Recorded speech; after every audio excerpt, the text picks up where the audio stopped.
여러분, 모두 안녕하세요. 저는 서울에 사는 70대 초반의 여성으로 불과 몇 년 전 아주 뼈아픈 사건을 경험했던 사람이기도 합니다. 남편을 먼저 떠나보내고 믿었던 자식놈들에게 배신을 당하며 있는 재산 전부 빼앗기는 일을 당했었으니까요. 눈에 넣어도 아프지 않은 천사 같은 자식이라고 생각했던 아이들은 사실 천사가 아닌 악마 그 자체였습니다.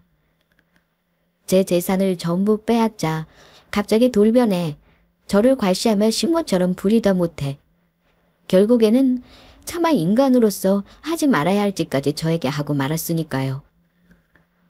아직도 그 생각을 하면 이가 갈리고 눈에서 피눈물이 나오는 듯 합니다. 그래서 제가 자식놈들에게 당했던 그 일들을 여러분께 들려드리고자 합니다. 다시는 저 같은 사람이 이 세상에 생기지 않길 바라는 마음으로요. 저희 남편은 의사로 동네에서 제법 큰 병원을 운영하는 병원 원장님이었습니다. 돈 없는 불우한 이웃들에게 진료비를 받지 않고 공짜로 진료를 해주고 가난한 학생들에게 장학금도 지원해주며 좋은 일들도 많이 했고요. 그래서 저는 제 자식들도 그런 아빠를 본받아 착한 아이들로 자라날 것이라 믿어 의심치 않았어요. 하지만 그 생각이 전부 저의 착각이란 것을 삼남매 아이들을 다 크고 결혼해 각자 가정을 꾸린 뒤 남편이 암으로 먼저 세상을 떠나고 나서야 알게 되었습니다. 환자들을 너무 열심히 돌본 탓인지 요즘은 아직 이르다는 70대 세상을 떠나버렸으니까요. 처음에는 자식들도 저에게 엄청나게 잘했었습니다. 남편이 떠나고 혼자 있는 제가 혹시나 힘들지 않은지 어디가 아픈 건 아닌지 하루가 멀다 하고 수시로 찾아오며 저를 돌보았죠. 그러던 어느 날 제가 심한 몸살 감기가 걸린 적이 있는데 약을 먹고 취해 잠들어 자식들에게 걸려온 전화를 받지 못했던 것이 아니겠어요. 그러자 아이들은 누가 뭐라 할 것도 없이 바로 저희 집에 불이 났게 달려왔습니다. 그리고 아이들의 목소리에 놀라 잠이 깬 저를 보더니 첫째 아들이며 둘째 아들, 게다가 막내딸까지 저를 부둥켜 안고 울었던 겁니다. 엄마, 왜 이렇게 전화를 안 받아? 혹시 혼자 잘못된 줄 알고 깜짝 놀랐잖아. 맞아. 엄마 혼자 있다 잘못된 줄 알고 우리가 얼마나 놀랐는데. 아빠도 돌아가셨는데 엄마까지 아프면 어떡해.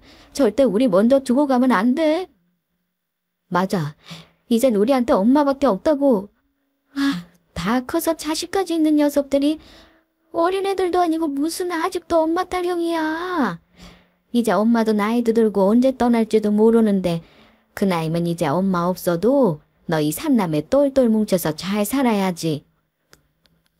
엄마가 없는데 우리가 잘 사는 게 무슨 소용이야. 그러니까 엄마 아프지 말고 우리랑 같이 오래오래 행복하게 살자. 난 엄마만 있으면 아무것도 필요 없어. 엄마만 있으면 된다고. 큰오빠 말이 맞아. 나도 우리 엄마가 세상에서 제일 좋아. 엄마 나도. 이 둘째 아들도 절대 잊으면 안 돼? 알았다 알았어. 아직도 이렇게 아이 같아서야 원. 엄마 열심히 운동하고 관리해서 건강하게 오래오래 너희들 곁에 살도록 노력할 테니까 너희들도 열심히 살아야 한다. 나 지금만 같이 살아. 부모는 자식 행복밖에 바라는 거 없다. 전 그때까지만 해도 세상에 저희 자식들처럼 부모 위해주는 착한 아이들은 없다며 제 자식들을 아무 의심 없이 믿고 있었죠. 너무나 순진하게도 말이에요. 그러던 어느 날 자식들이 저에게 중요하게 할 말이 있다며 저희 집을 찾아오더라고요. 그러더니 저의 눈치를 보며 첫째가 먼저 조심스럽게 이야기를 꺼냈습니다. 엄마, 정말 미안한데 아빠가 물려주신 엄마목 재산이랑 해서 엄마 재산 전부 이제 우리한테 맡기면 어떨까? 엄마 나이도 있고 아빠 병원까지 팔아서 정리한 마당에 엄마 혼자 돈 관리기도 어려울 것 같고 이제는 우리 도움이 필요하지 않겠어? 그래, 엄마. 엄마가 나이 들이는데 이제 무슨 돈이 필요하겠어. 엄마가 우리한테 재산 전부 똑같이 나눠주면 매달 우리가 엄마한테 용돈 드리면 되잖아. 솔직히 엄마 그 많은 재산 굴리면 큰 돈이 될 텐데 아무것도 안 하고 가지고만 있는 거 너무 아까워서 그래. 그러니까 엄마, 이제 엄마 재산 전부 우리한테 맡겨주라. 앞으로도 우리가 잘할 테니까. 설마 엄마, 우리 삼남매 못 믿는 건 아니지. 앞으로 엄마는 편하게만 있어. 엄마 재산 우리한테 나눠주면 우리가 다 알아서 엄마 잘 모시면서 뭐든 해드릴 테니까. 이참에 엄마 집 팔아서 그것도 정리해서 우리한테 전부 맡기고. 사실 엄마한테 내가 이야기 안 해서 그렇지. 나 요즘 조금 많이 힘들거든. 우리 회사 사정도 안 좋아지고 해서 사원들 하나씩 불러서 희망퇴직 들어갔대. 나보고도 나가라고 하네. 그래서 엄마가 재산 나눠주면 형도 그렇고 회사 관두고 우리 삼남매 같이 사업 좀 해보려고. 형이 괜찮은 사업 아이템 준비한 게 있나 봐. 둘째 너 회사 괜찮은 거 아니었어? 많이 힘들어진 거야? 그리고 첫째 너는 잘 다니던 대기업 관두고 사업이라니. 할 수 있겠어? 그리고 막내 넌 대학 나와서 결혼 빨리 하느라 사회생활도 안 해본 애가 오빠들이랑 무슨 사업이야? 당연하지. 엄마 걱정하지 마. 나 일 잘하는 거 알지? 아무리 대기업에 좋다고 하지만 좀 더 나이 들어봐. 그러면 어차피 회사에서도 눈치 주고 오래 못 버티고 나와야 한다고. 그러다가 중소기업 취업해서 전전하다 결국엔 더 나이 들면 써주는 데도 없어서 내 사업 할 수밖에 없다고. 물론 우리 삼남매 일 한다고 해도 아빠가 물려주신 재산도 있고 하니까 당장은 부족함 없이 살겠지만 우리도 커가는 자식들이 있는데 뭐라도 해야 하지 않겠어. 너희들 정말 엄마 재산 나눠주면 잘 살 수 있는 거야? 혹시 엄마가 재산 나눠주고 나면 엄마 힘없다고 과시하고 구박하는 거 아니지?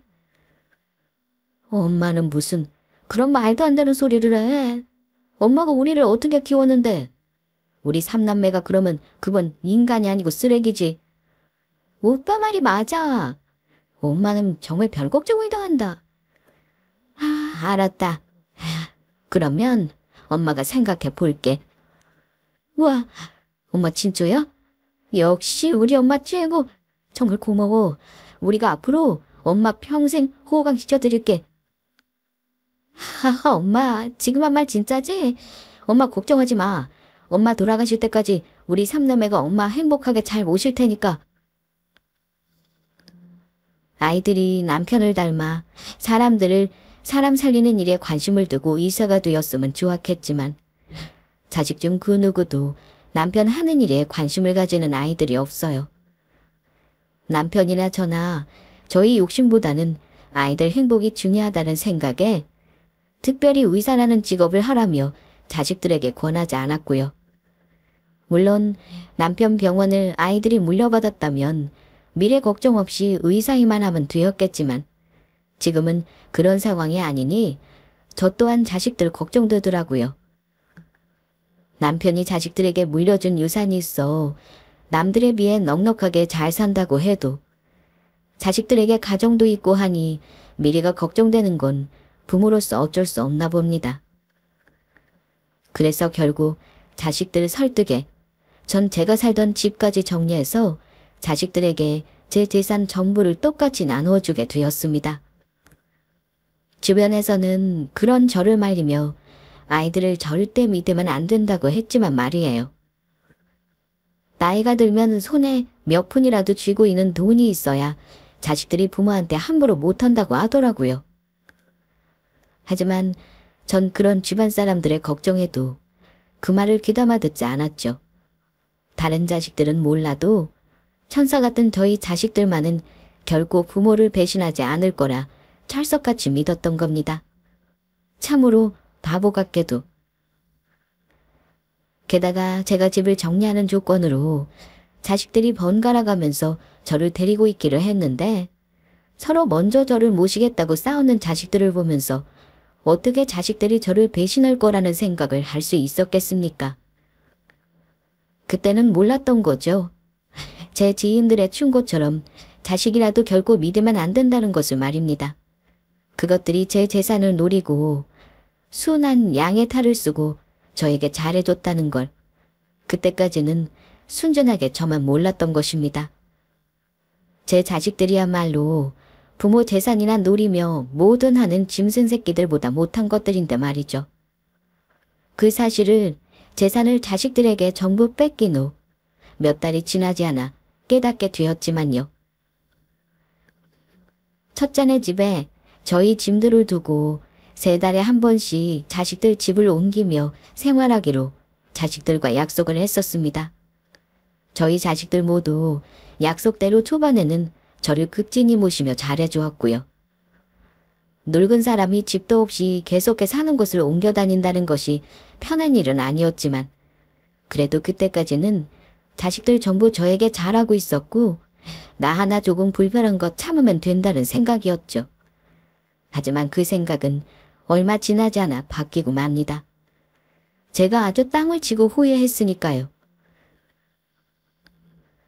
제 재산을 전부 자식들에게 주고 나자 자식들 전부 저에게 대하는 태도가 점점 달라지더니 결국에는 저를 무시하며 구박하기 시작하더라고요. 무슨 노예도 아니고 하나같이 약속이라도 한 듯 저를 가정부 취급하며 부려먹었던 겁니다. 특히 맏아들인 첫째가 저를 가장 많이 괴롭혔습니다. 엄마는 이걸 지금 국주라고 끓였어? 우리 집에 얹혀 살면 어느 정도 밥값은 해야 할 거 아니야. 내가 언제까지 엄마를 봐줘왔는데? 그게 무슨 말이니?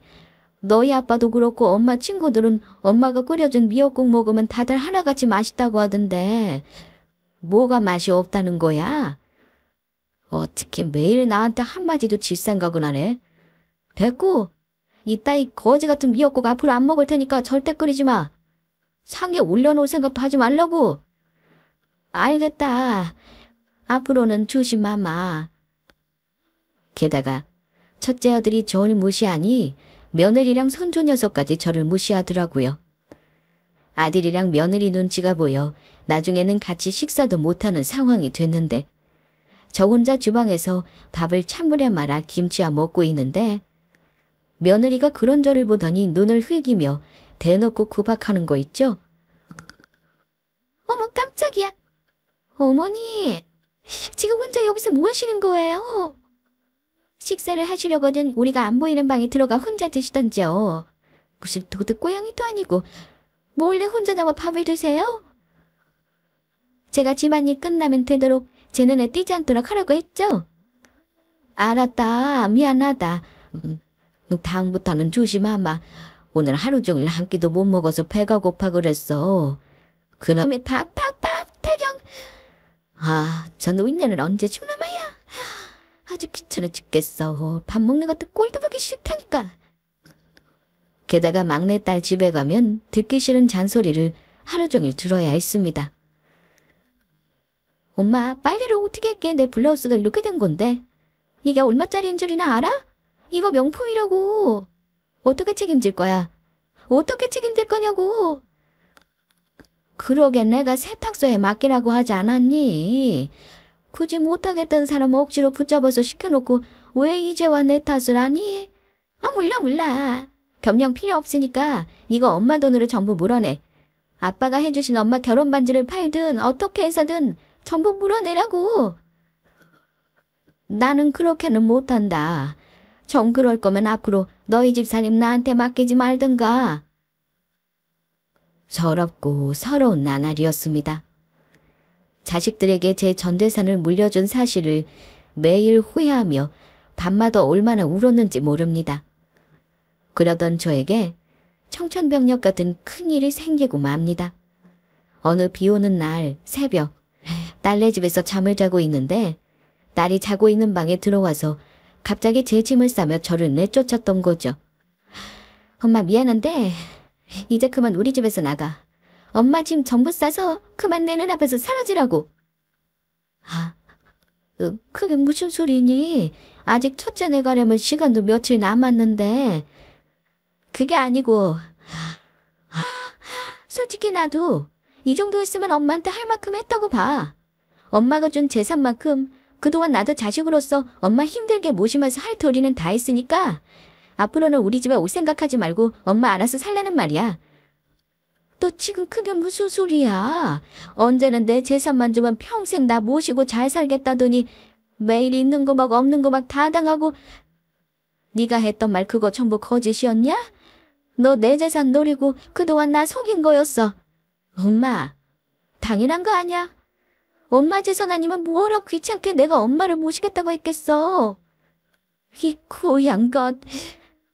보자 하니까 역시 그런 거였어? 너한테 줬던 내 재산 당장 돌려줘. 내 재산 전부 내놓으라고. 엄마, 이제 와서 그게 무슨 소리야. 내가 미쳤다고 엄마한테 받은 재산을 돌려주겠어? 한 번 주면 끝이라고. 그러니까 그만 내 집에서 나가줘. 그리고 다시는 찾아올 생각 말고. 엄마 나중에 아프더라도 여기엔 엄마 돌봐줄 사람 없으니까 귀찮게 우리 집 찾아올 생각은 꿈도 꾸지 마. 알겠지? 엄마가 찾아와도 내가 바로 내쫓아버릴 테니까. 저는 옷도 갈아입을 사이도 없이 제 짐이 든 여행 가방과 함께 딸네 집에서 쫓겨났습니다. 딸네 집 대문 앞에서 바닥에 주저앉아 땅을 치며 울었죠. 막내딸뿐만 아니라 제가 재산을 물려주자마자 돌변해 저를 무시하고 막대하는 자식들을 보며 저것들이 내 배 아파 낳은 내 자식이 맞나 하는 생각이 들면서 후회만 깊어졌습니다. 하지만 저의 시련은 거기서 끝이 아니었어요. 갈 곳이 없어진 저는 우산도 제대로 쓰지 못한 채 제가 지내기로 한 다음 순서인 큰아들 집에 가게 되었는데 큰아들 집 앞에서 엄청난 걸 목격하고 말았으니까요.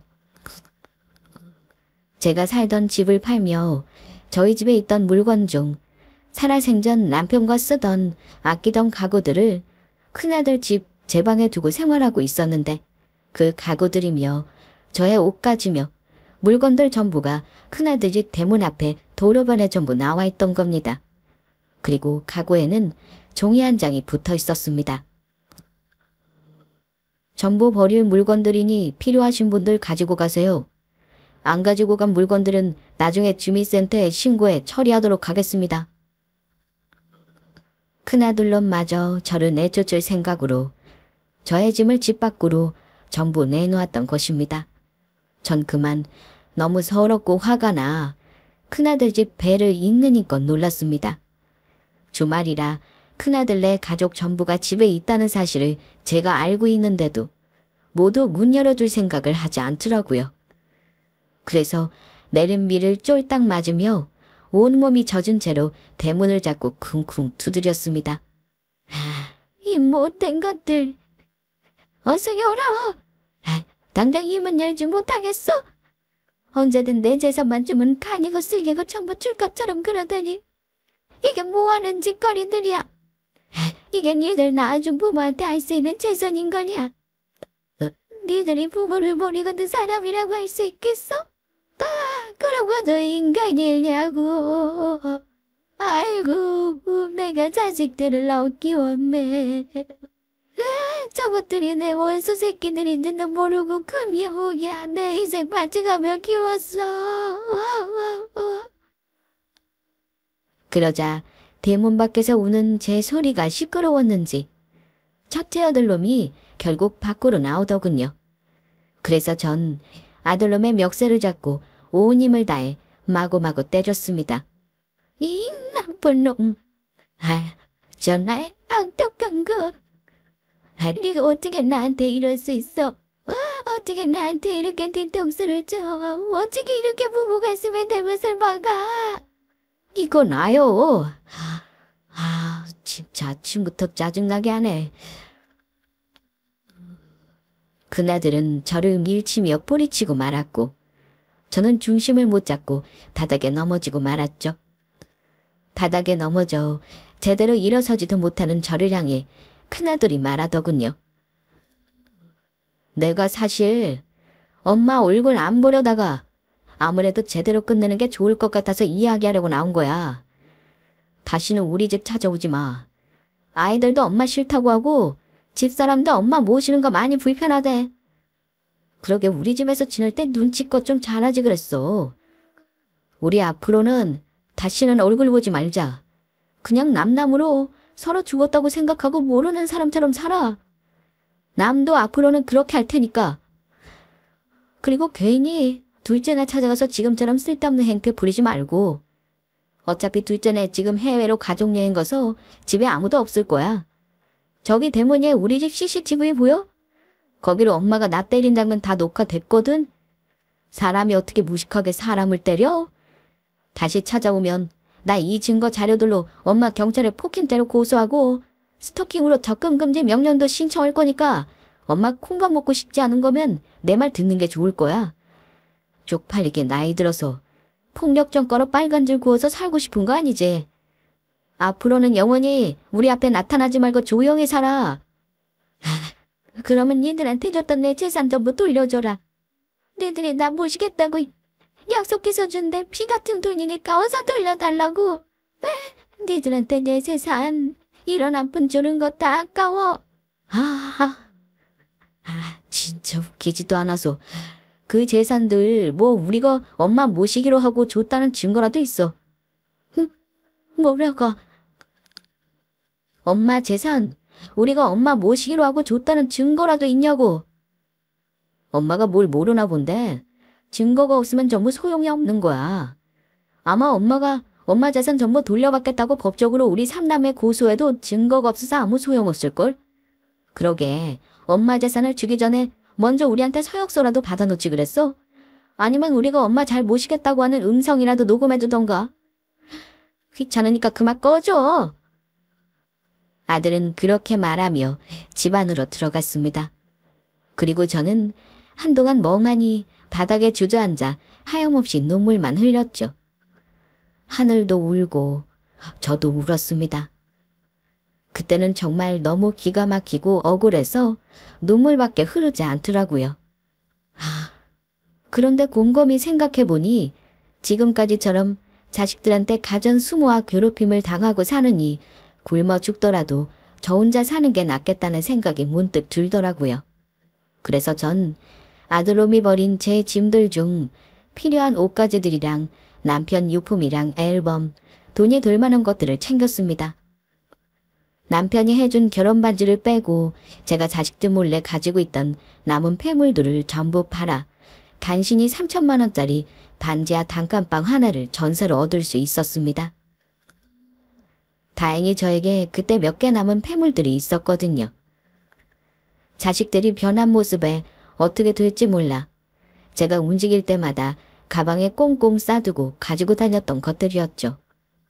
저는 그렇게 자식들과 연을 끊게 되었습니다. 하지만 생활이 어려운 건 어쩔 수 없더라고요. 나이가 있으니 써주는 것도 별로 없어 파트타임으로 식당에서 설거지일과 폐지를 줍는 일을 하며 정부에서 노인연금으로 근근히 먹고 살 수 있었습니다.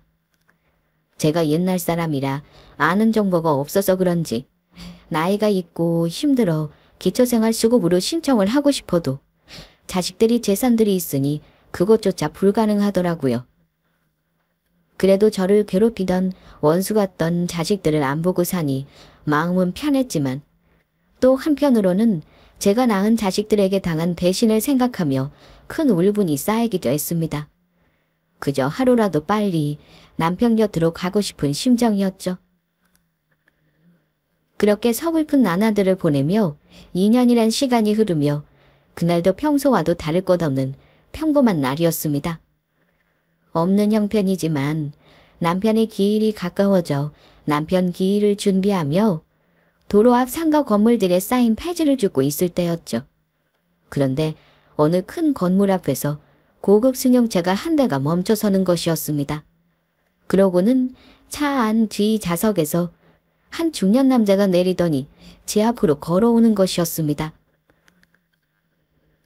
그래서 저는 이 앞에서 폐지를 줍지 말라고 뭐라고 하려는지 알고 재빨리 도망가려는데 그 중년의 남자가 저를 불러세웠습니다. 저 혹시 박정미 사모님 아니신가요? 혹시 저 못 알아보시겠습니까?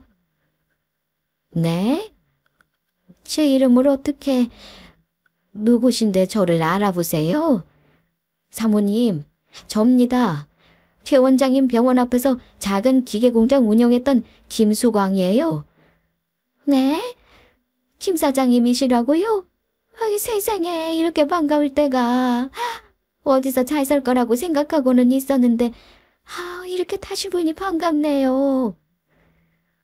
사모님, 제가 그동안 얼마나 사모님이랑 최 원장님을 찾아다녔는지 아시니까 이제야 여기서 뵙네요. 그런데 사모님, 여기서 뭐하고 계세요? 최 원장님은 어디 가시고요?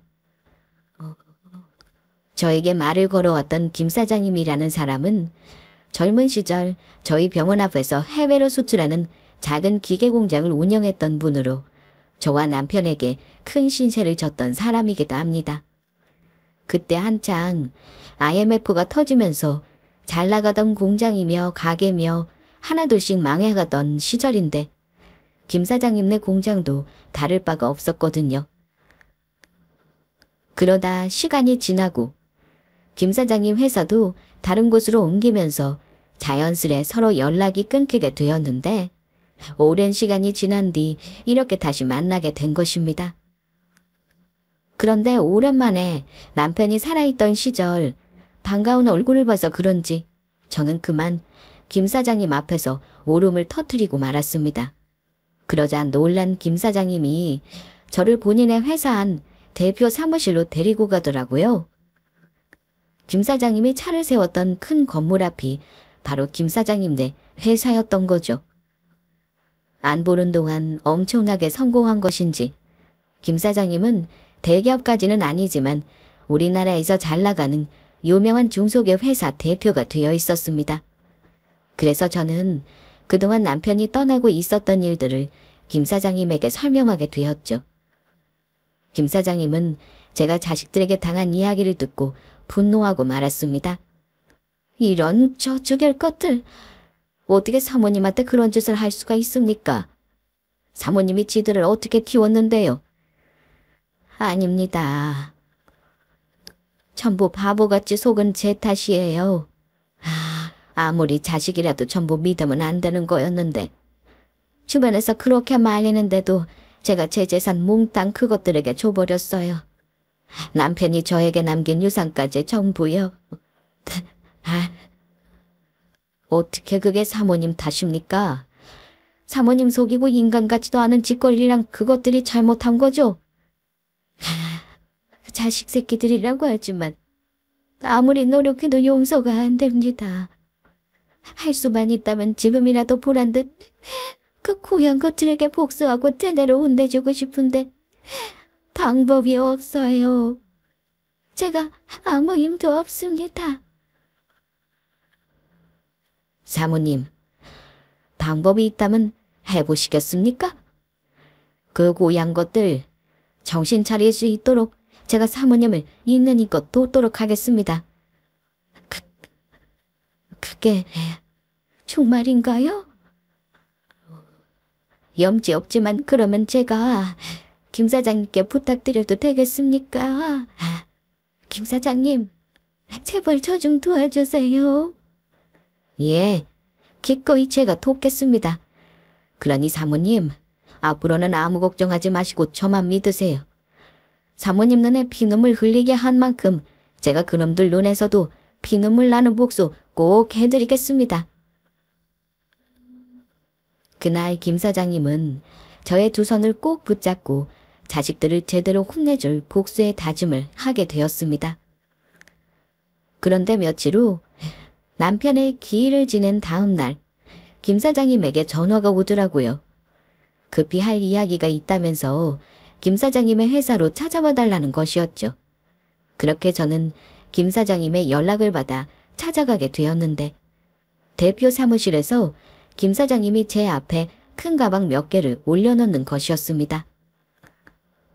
김 사장님, 이게 뭔가요? 사모님이 열어보시면 알게 되실 겁니다. 저는 김 사장님의 말대로 가방을 열어본 순간 깜짝 놀라고 말았죠. 하마터면 그 자리에서 기절할 뻔했으니까요. 이, 이게 참 뭔가요? 뭐긴요? 사모님이랑 최 원장님께서 진작 받으셔야 할 돈이죠. 그때 저한테 분명히 저희 회사에 투자하는 거라며 큰 돈을 빌려주시지 않았습니까? 그 투자한 금액의 배당금입니다. 그때는 1,000원 한 푼이 아쉬울 때라 바로 돌려드리지 못했지만 사모님과 최 원장님께서 저희 회사에 투자한 것 후회하지 않게 해드리자라는 마음으로 열심히 살았습니다. 그때 사모님과 최 원장님께서 저희 회사를 도와주지 않으셨다면 지금 제가 어떻게 됐을지 아직도 생각하면 눈앞이 다 아찔합니다. 저희 회사 사모님이랑 최 원장님이 살리신 겁니다. 그러니 이 돈들도 응당 사모님과 최 원장님께서 받아야 할 몫이고요. 그때는 남편이나 저나 받을 생각 없이 도와드렸던 건데 이렇게나 큰 돈을 정말 제가 받아도 되는 건가요? 그럼요. 제가 이래봬도 계산은 정확한 편이라 사모님과 최 원장님이 투자한 금액만큼 정확히 계산해서 드리는 거니 편하게 받으셔도 됩니다. 중간에 연락이 끊기지만 않았어도 좋았을 텐데 나중에 최 원장님이랑 사모님 만나면 돌려드리려고 제가 따로 관리하며 늘 준비해놓고 있었는걸요. 자식들도 부모실도 버린 마당에 김 사장님께서 이런 도움 받아서 어떡해요. 정말 감사합니다. 감사해요. 그리고 사모님 자녀분들에 대해 조사해보니 자녀분들이 운영하는 회사가 자금 사정으로 많이 어려워진 것 같습니다. 초반에만 회사가 괜찮았는지 나중에 갈수록 매출이 하락하면서 지금 거의 10분의 1 토막이 난 것 같더라고요. 그래서 그 부분을 이용하면 자녀분들을 정신 차리도록 따끔하게 혼내줄 수 있을 것 같습니다. 사모님께서 제 계획에 따라주시겠습니까? 제가 뭘 어떻게 하면 되는 건가요? 그냥 사모님, 저만 믿고 그냥 따라오시기만 하면 됩니다. 김 사장님이 말한 자식들을 혼내줄 방법은 이러했습니다. 김 사장님은 저희 자식들 회사에 투자할 목적으로 만나자고 한 뒤 그 투자를 전부 취소할 생각이었습니다. 그리고 본인의 정체를 밝히고 저희 자식들의 어떤 잘못 때문에 투자를 취소하게 된 것인지 그 이유를 설명한 뒤 정신을 제대로 차리게 할 목적이었습니다. 그렇게 김 사장님은 저희 자식들과 투자 명목으로 몇 번 만나게 되었고 저희 자식들은 김 사장님이 정말로 자신들 회사에 투자해 줄 거라 철석같이 믿고 있는 듯 했습니다. 김 사장님이 저희 자식들 회사에 투자할 마음이 전혀 없다는 사실을 모른 채요. 그래서 김 사장님은 투자 이야기를 마무리 짓는 척 투자한다는 이야기를 취소하기 위해 저희 자식들을 김 사장님 회사로 부르게 됩니다. 그리고 저는 김 사장님 대표 사무실 옆방에서 김 사장님과 저희 자식들이 하는 이야기를 엿듣게 되었죠. 김 대표님, 이렇게 직접 회사까지 초대해 주시고 정말 감사합니다. 그래서 말인데 오늘 중요하게 하실 말씀이 있다는 게 어떤 건지 여쭤봐도 될까요? 혹시 저희 회사에 투자하기로 결정을 내리신 겁니까? 마음을 정하신 거냐고요. 그래만 주신다면 정말 고마울 것 같습니다. 기회만 주시면 저희 정말 열심히 해보겠습니다. 회사를 있는 힘껏 키워서 김 대표님 은혜에 꼭 보답하도록 할게요. 제가 세 분을 부른 건 그 이유가 아니고 아무래도 저희 회사에서 투자하기가 어려울 것 같아서 그 말씀을 드리러 만나자고 했던 겁니다. 저희 회사 말고 다른 투자처를 알아보시는 게 좋을 것 같습니다. 예, 이제 와서 그게 무슨 말씀인가요? 솔직히 말씀드리면 김 대표님 회사 아니면 저희 회사에 투자한다는 회사도 딱히 없고 그러면 정말 저희 회사 끝장이란 말입니다. 완전 망한다고요. 그러니 제발 한 번만 마음을 돌려주시면 안 될까요? 이렇게 부탁드립니다. 네, 김 대표님. 저희 오빠 말이 맞아요. 저희 김 대표님이 회사에서 안 도와주시면 아무 답도 안 나온다고요. 사람 목숨 살린다는 셈치고 제발 저희 좀 도와주세요. 하하하하. 저야 세 분이 한 회사에 투자하고 싶은 마음이야 굴뚝 같지요. 그래서 저희 쪽에서 먼저 연락을 드렸던 거고요. 그런데 이걸 어찌합니까? 저희 회사 대주주님께서 세 분 회사에 투자하는 걸 완강하게 반대하시는데요. 회사의 사업성도 떨어지고 미래성이 없어 보이신다고 하더라고요. 그 대주주란 분은 누구신가요? 저희가 만나 설득할 테니 저희를 직접 만나게 해주시면 안 될까요? 예, 저희가 만나 설득하겠습니다. 지금 비록 회사가 힘들지만 저희 회사가 얼마나 미래 발전성이 있는 회사인지 잘 설명해 드릴게요. 그러면 김 대표님 회사 대주주란 분께서도 분명 마음에 들어 하실 겁니다. 저희 회사에 투자만 해주신다면 모든 최선을 다하겠습니다. 그런데 가능하겠습니까? 대주주님 말씀으로는 그쪽 분들한테 가진 원한이 많은 것 같던데요. 저희 대주주님께서 힘들 때 그쪽 분들이 많이 괴롭히며 힘들게 했다고 하시면서 매우 분노하고 계십니다. 아닙니다. 저희들 어디 가서 죄 안 짓고 착하게 산 사람들입니다. 그러니 대주주분께서 하시는 생각들 전부 오해일 거예요. 그러니까 만나게 해주시면 저희가 직접 만나 그 모든 오해를 풀고 마음도 돌리도록 하겠습니다. 맞습니다. 모두 오해일 테니 만나게만 해주시면 저희가 얼마나 좋은 사람들인지 알게 되실 거고 그러면 당연히 저희 회사에 투자도 해주신다고 말씀해 주실 거예요. 그런가요?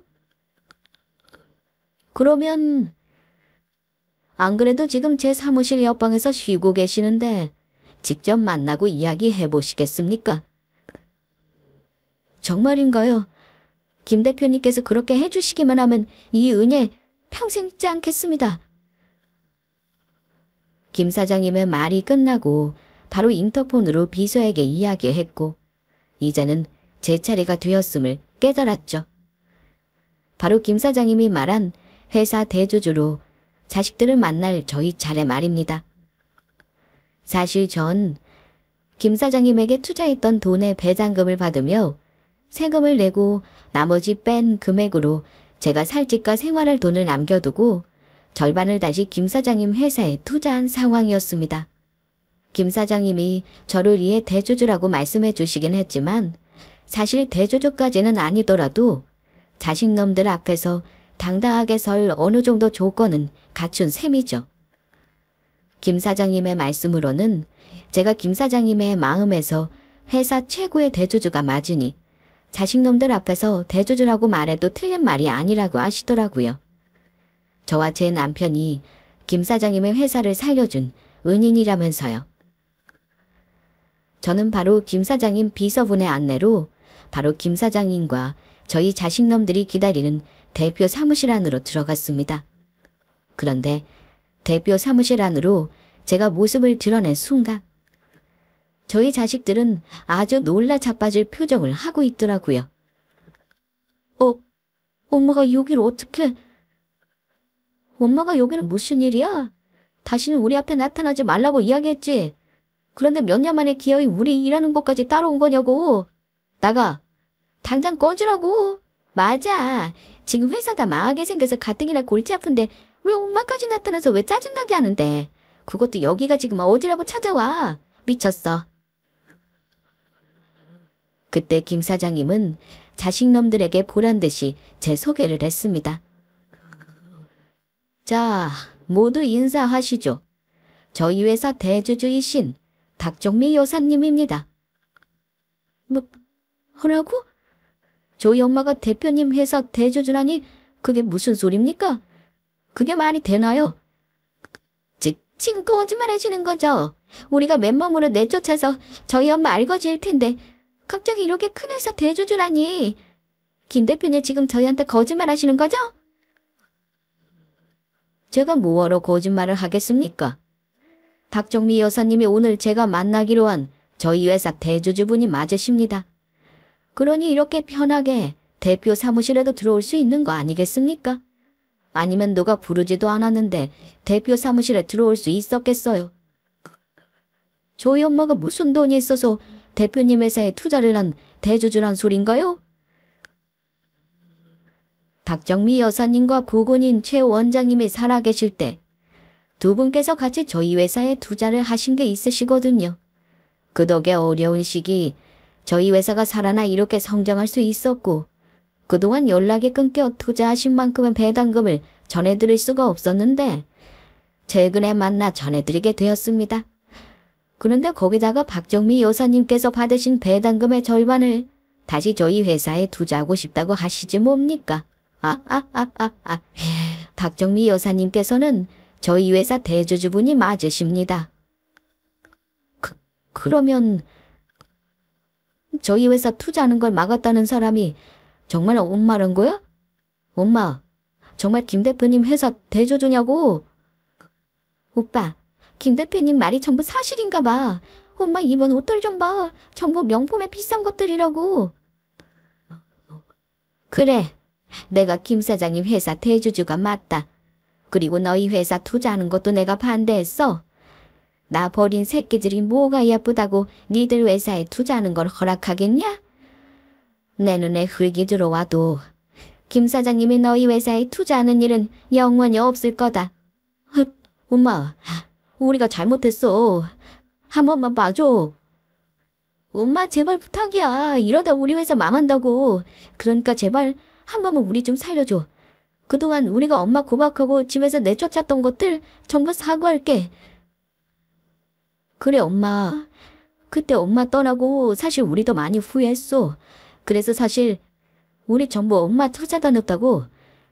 그래서 하는 말인데 이번에는 우리가 정말 엄마 잘 모실 테니까 우리랑 다시 살자. 그리고 엄마 나이도 있으니까 엄마 재산은 전부 우리한테 맡기고 이번에는 엄마가 우리한테 재산 주면 잘 모시겠다고 각서도 쓸게. 법적으로 공증도 받자. 오빠 말이 맞아 엄마. 그까지 돈 많아봤자 뭐해. 가족들이 같이 오순도순 사는 게 최고지. 엄마 재산 전부 주면 이번에는 우리가 확실하게 엄마 모실게. 웃기고들 자빠졌네. 이제 와서 감히 뻔뻔하게 누구한테 매달리는 거야? 저는 제 앞으로 와 저를 붙잡고 애원하는 자식들을 노려보다 테이블 위에 놓인 커피를 들어 자식들 얼굴에 뿌렸습니다. 그리고 있는 힘껏 새 자식 놈들의 뺨을 후려쳤죠. 그 말을 믿을 것 같으냐? 내가 한 번 속지 두 번은 안 속아. 니들은 나한테 어떻게 했는데? 니들한테 속아서 내 있는 재산까지 전부 털리고 니들 노예처럼 살다가 결국 길바닥으로 쫓겨났어. 그때 내 눈에서 피눈물이 흘렀어. 그래도 혹시나 하는 마음에 1년 동안은 전화번호도 바꾸지 않고 니들 전화 기다렸다. 그런데 뭐 날 찾기는 언제 찾았다고 그래? 이 짐승보다 못한 것들.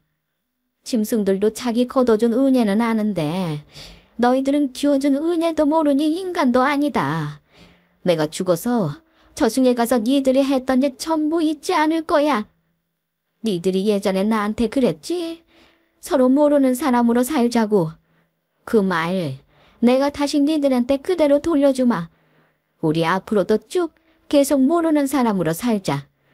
니들이 나 집에서 내쫓았을 때 이미 그때 내 자식들은 전부 죽은 거니까. 아니, 처음부터 난 자식 같은 건 없었다. 제 말이 끝나기가 무섭게 김 사장님은 다시 인터폰을 켰습니다.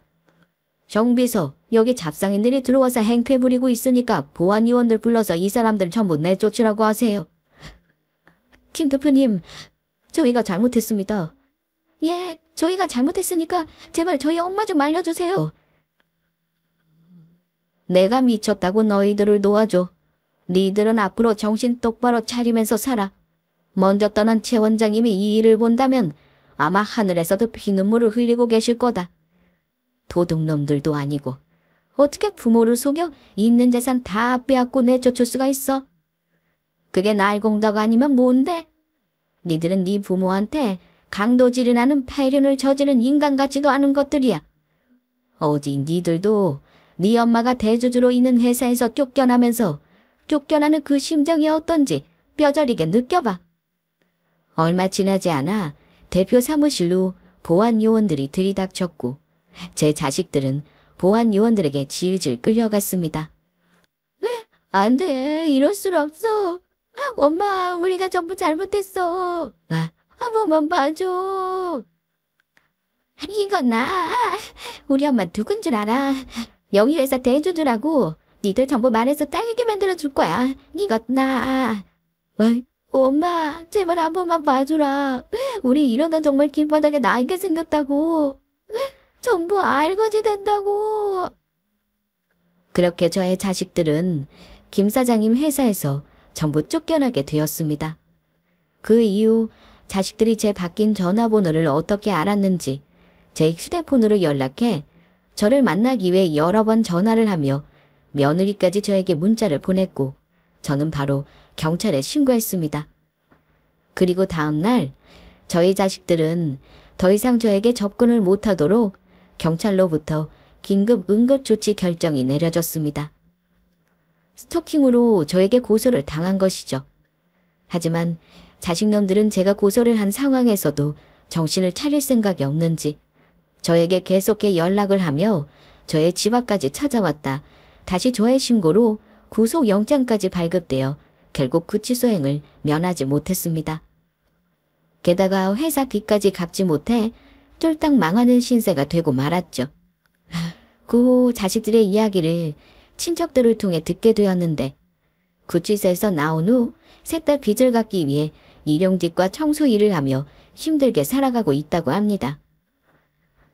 그런데도 정신을 못 차리고 김 사장님의 회사에 투자해 번 남편 몫의 재산이라도 저와 나눠 가질 목적으로 한동안 변호사들을 만나고 다니는 것 같았는데 이미 그 전에 제 재산까지 전부 가지고 간 자식놈들에게 법적으로도 돌아갈 돈은 더는 남아있지 않았습니다. 어떤 사람은 이런 저를 보고 매정한 부모라고 욕할 수도 있겠지만 자식들을 위해서도 전 제가 선택한 방법이 최선이었다고 생각합니다. 그렇게 당하고도 고생하는 제 자식들을 보며 가슴이 아픈 것도 사실이었지만 그럼에도 제 자식들을 이번 일을 계기로 정신을 차리게 하는 것이 더 중요하다고 생각했으니까요. 제 부모를 버릴 정도로 사람답지 않게 살 바에는 무엇이 옳고 그른지 깨닫고 고생을 좀 하더라도 사람답게 사는 법을 배웠으면 하는 마음입니다. 물론 사는데 돈이 중요한 것은 사실이지만 돈보다 사람이 되는 게 더 우선인 거니까요. 그래서 저는 죽으면서 제 재산도 자식들한테 1원 한 푼 물려주지 않을 생각입니다. 제 재산들 쓰고 싶은 데 쓰며 좋은 곳에 전부 기부해서 다 쓰고 딱 1,000만 원만 남겨놓고 떠날 생각입니다. 제 장례식 비용으로 말이에요. 자식들 일은 겪으면서 돈은 진짜 좋은 데 쓰는 것이 맞는다는 생각이 들었거든요. 그럼 제 사연을 이만 줄이도록 하겠습니다. 모두 끝까지 제 사연을 들어주셔서 감사합니다. 모두 평안하시고 행복하시길 바라겠습니다.